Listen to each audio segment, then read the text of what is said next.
Kamusta mga ka-Mic-Drop?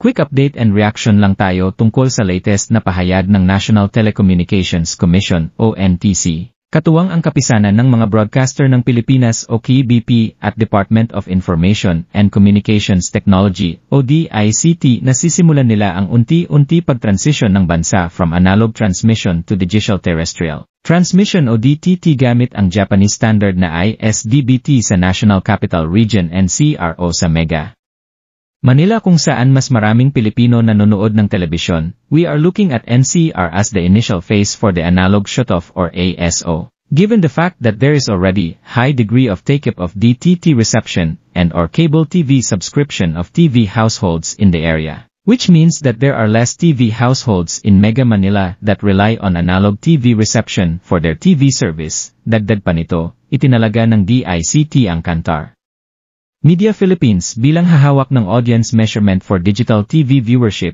at media research para sa mga tahanang naka-digital signal. As part of the preparation, the DICT has tapped Kantar Media Philippines Inc. as the service provider for the procurement of media research for DTT household penetration. Ang mga media conglomerates tulad ng TV5, ABS-CBN, Radio Philippines Network, Religious Networks Zo Broadcasting Corp., Eagle Broadcasting Corporation at Progressive Broadcasting Company maging ang mga government stations People's Television Network at IBC13 ay matagal nang napaghandaan ang pagiging digital ready sa pamamagitan ng pag-invest sa DT transmitters at receivers tulad ng TV Plus, Sulit TV, HD channels, at pag-establish ng kani-kanilang mga online platforms upang mas maraming ways para makapanood ang mga kapamilya at kapatid natin ng mga paborito nilang palabas kahit walang TV. Ang GMA Network naman ay kasalukuyan pa lamang nagpapalawig ng kanilang digital presence.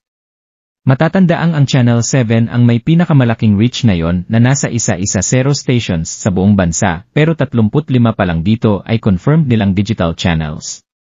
Sila na lang ang bukod tanging network na wala pang A-channel. Nag-invest na rin sila para sa kanilang sariling AffordaBox at TV dongle na tinatawag nilang GMA Now, so ibig sabihin lamang nito ay napakalaki ng impact sa mga networks. Kung ang isang network ay hindi nakapaghanda sa transition na ito, siguradong negatibo ang magiging epekto nito, lalo na sa current ratings ng mga programang nangunguna sa ngayon. Maganda naman ang advantage nito para sa mga network na digital ready dahil maaaring maging fair and square ulit ang laban pagdating sa TV ratings at may pagkakataon silang palawigin pa ang kanilang reach sa digital at mahigitan ang mga networks na hindi nakapaghanda masyado para sa malaking pagbabagong ito. Yun lamang ang ating update sa ngayon. Kung nagustuhan mo ito, please like and share.